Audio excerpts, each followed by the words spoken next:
মৰমৰ ছাত্ৰ ছাত্ৰীসকল, আজি মই তোমালোকৰ কাৰণে আন এটি ভিডিঅ' লৈ আহিছোঁ আৰু আজিৰ ভিডিঅ'ত আমি অষ্টম শ্ৰেণীৰ ফাৰ্ষ্ট চেপ্টাৰৰ এছেন্স অফ ইটিকেট এইটো চেপ্টাৰৰ পৰা যিখিনি গ্ৰামাৰ আছে সেই গ্ৰামাৰখিনি আলোচনা কৰিম।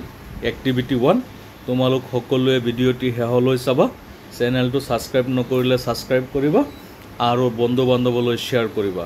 আগলৈ তোমালোকৰ চেপ্টাৰবিলাক সম্পূৰ্ণ অসমীয়াত আলোচনা হ'ব। কুৱেশ্যন এনচাৰবিলাক তোমালোকক দিয়া হ'ব। কাৰোবাৰ যদি কুৱেশ্যন এনচাৰ লাগে তোমালোকে কমেণ্ট কৰিবা কোনটো চেপ্টাৰৰ কুৱেশ্যন এনচাৰ লাগে। অষ্টম শ্ৰেণীৰ ইংলিছৰ যি চেপ্টাৰৰ কুৱেশ্যন এনচাৰ লাগে জনাবা, তোমালোকক দিয়া হ'ব। গতিকে ভিডিঅ'টি ষ্টাৰ্ট কৰোঁ।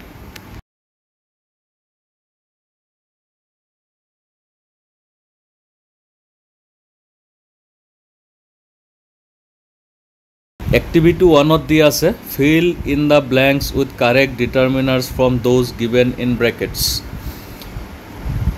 A number, he received dash help from his teachers. অপশ্যনত আছে much আৰু many. much আৰু manyৰ ক্ষেত্ৰত তোমালোকে দেখিবা যদি খালী ঠাইৰ পিছৰ শব্দটো আনকাউণ্টেবল হয় তেতিয়াহ'লে much হ'ব আৰু কাউণ্টেবল হ'লে many হ'ব। গতিকে ইয়াত হেল্প আছে, হেল্প হৈছে আনকাউণ্টেবল নাউন, গতিকে ইয়াত মাছ হ'ব। He received much help from his teachers. I can depend on dash friends I have, ইয়াত অপশ্যনত আছে এ ফিউ আৰু ডি ফিউ। এতিয়া এইটো চেণ্টেন্সত তোমালোকে যদি অৰ্থৰ ফালৰ পৰা চিন্তা কৰা তেতিয়াহ'লে ডি ফিউ হ'ব। আৰু তোমালোকে এতিয়া এইটো বুজি পাবা কেনেকৈ, এইটো তোমালোকে মনত ৰাখিবা যে ইণ্টাৰগেটিভ চেণ্টেন্সত এ ফিউ হয়, তাৰপিছত কিবা খোজা বুজালে এ ফিউ হয়, আৰু অনলি থাকিলে এ ফিউ হয়, জাষ্ট থাকিলে এ ফিউ হয়। কিন্তু ইয়াত সেইবিলাক নাই আৰু ইয়াত অৰ্থটো বুজাইছে মই সকলো বন্ধুক ওপৰত ডিপেণ্ড কৰিব পাৰোঁ যিকেইজন বন্ধু মোৰ আছে। গতিকে ডি ফিউৱে সদায় কি কৰে, যিমান আছে গোটেইখিনিক সম্পূৰ্ণকৈ প্ৰকাশ কৰে। গতিকে ইয়াত ডি ফিউ হ'ব I can depend on the few friends I have. চি নম্বৰ, my brother is studying in the European university. এইটো তোমালোকে গম পাইছা ইউৰোপিয়ানত ইউৰ উচ্চাৰণ ইউৰ দৰে হয়। যদি কোনো চেণ্টেন্সত বাৱেলৰ উচ্চাৰণ ইউৰ দৰে হয় বা ইউৰ উচ্চাৰণ ইউৰ দৰে হয় তেতিয়াহ'লে তাত এ বহে। গতিকে my brother is studying in a European university. The number, he gave away dash money he had to the beggars. ইয়াতো এ লিটিল ডি লিটিল আছে আৰু গোটেই পৰিমাণখিনিক বুজাবলৈ ডি লিটিল ব্যৱহাৰ হয়। He gave away the little money, তেওঁ সকলোখিনি money দি দিছিল he had to the beggar, তাৰ যিমানখিনি আছিল ভিক্ষাৰীজনলৈ। Dash of my friends help me much in my distress. ইয়াত চাম আৰু এনি আছে। যিহেতু খালী ঠাইৰ পিছৰ নাউনটো প্লুৰেল নাম্বাৰত আছে গতিকে চাম হ'ব। ডেছ অফ মাই ফ্ৰেণ্ডছ, ইয়াত চাম অফ মাই ফ্ৰেণ্ডছ হ'ব। My brother is dash N C C cadet. এইটোত তোমালোকে মন কৰিবা আৰ্টিকুলৰ এটা ব্যৱহাৰ আছে। যদি কোনো কনচনেণ্টৰ উচ্চাৰণ বাৱেলৰ দৰে হয়, এনৰ উচ্চাৰণটো বাৱেলৰ দৰে হয়, এ এন আগত বাৱেল এটা আছে, গতিকে ইয়াত মনত ৰাখিবা তোমালোকে কনচনেণ্টৰ উচ্চাৰণ বাৱেলৰ দৰে হ'লে তাৰ আগত এন ব্যৱহাৰ হয়। He does not trust the friends he has. ইয়াতো সেই গোটেইখিনিক বুজাইছে, সি বিশ্বাস কৰিব নোৱাৰে যিকেইজন বন্ধু তাৰ আছে গোটেইকেইজনক, গতিকে দ্য ফিউ ফ্ৰেণ্ডছ হ'ব। A busy person has dash time to waste. A busy person has little time to waste, এইটো মনত ৰাখিবা। He gave me dash 1 rupee note.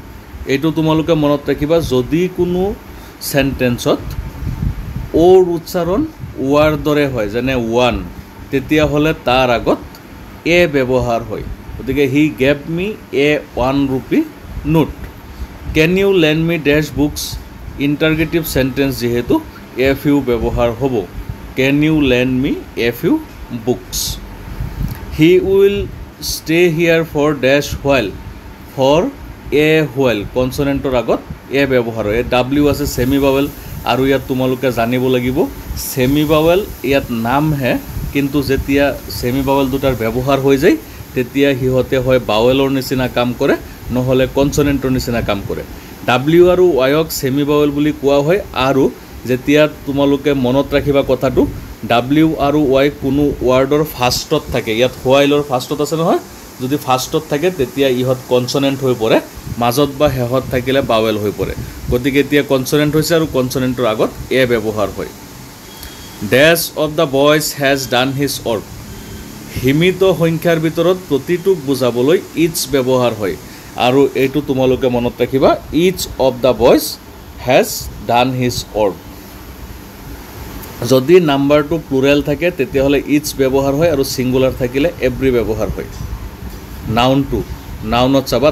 Of the boys আছে আৰু বয়জৰ পিছত হ্যাজ আছে হ্যাজে প্ৰত্যেকটাক বুজাই মানে সিঙ্গুলাৰ নাউন হিচাপে ব্যৱহাৰ হৈছে গতিকে ইয়াত ইচ হ'ব she has dash things to do a lot of things to do মনত ৰাখিবা আনকাউন্টেবলৰ আগত মাছ ব্যৱহাৰ হয় কিন্তু ইয়াত থিংস আছে কাউন্টেবল নাউন গতিকে লট অফ হ'ব a lot of I cannot give you dash money negative সেন্টেন্সত আৰু ইন্টাৰগেটিভ সেন্টেন্সত সদায় এনি ব্যৱহাৰ হয় এইটো তোমালোকে মনত ৰাখিবা এইটো এটা নেগেটিভ সেন্টেন্স আৰু নেগেটিভ সেন্টেন্সৰ কাৰণে ইয়াত এনি ব্যৱহাৰ হৈছে this is not dash usual happening ইয়াত ইউৰ উচ্চাৰণ ইউৰ দৰে হৈছে বা এনেকে ক'ব পাৰি ভাৱেলৰ উচ্চাৰণ যদি ইউৰ দৰে হয় তেতিয়াহলে তাৰ আগত এ ব্যৱহাৰ হয় a usual happening that girl has that dash good qualities much আৰু মেনি আছে মই তোমালোকক প্ৰথমেই কৈছো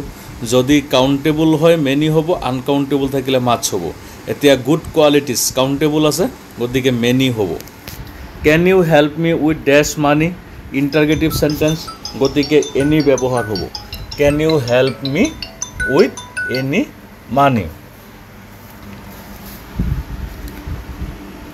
Did you buy dash oranges today Did you buy dash oranges today interrogative sentence ইয়াতো any ব্যৱহাৰ হ'ব Our teacher gave us dash useful advice এতে useful uncountable গতিকে much useful advice হ'ব Kalidas is dash Shakespeare of India এইটো নিয়ম তোমালোকে মনত ৰাখিবা যদি কোনো প্ৰপাৰ নাউন থাকে সেন্টেন্সত তাৰ আগত দি ব্যৱহাৰ নহয় যেনে কালিদাস আছে ইয়াৰ আগত ব্যৱহাৰ হোৱা নাই কিন্তু শেক্সপিয়াৰৰ আগত বহিব গতিকে নিয়মটো হৈছে এনেকুৱা যদি কোনো প্ৰপাৰ নাউনৰ ব্যৱহাৰ কমন নাউনৰ দৰে হয় শেক্সপিয়াৰ কমন নাউন হৈ গৈছে কাৰণ শেক্সপিয়াৰৰ নিচিনা যিয়েই কাম কৰিব তেওঁকে শেক্সপিয়াৰৰ লগত তুলনা কৰা হ'ব গতিকে ইয়াত দি ব্যৱহাৰ হ'ব Kalidas is the Shakespeare of India এইখিনি গ্ৰামাৰ আজি তোমালোকক দিয়া হৈছে নেক্সট তোমালোকৰ কোনটো চেপ্টাৰ এক্সপ্লেইন কৰিব লাগে কোৱেশ্চন আনসাৰ সহ মই তোমালোকক এক্সপ্লেইন কৰি দিম তোমালোক সকলোৱে কমেন্টত জনাবা আজিলৈ ইমানখিনি ধন্যবাদ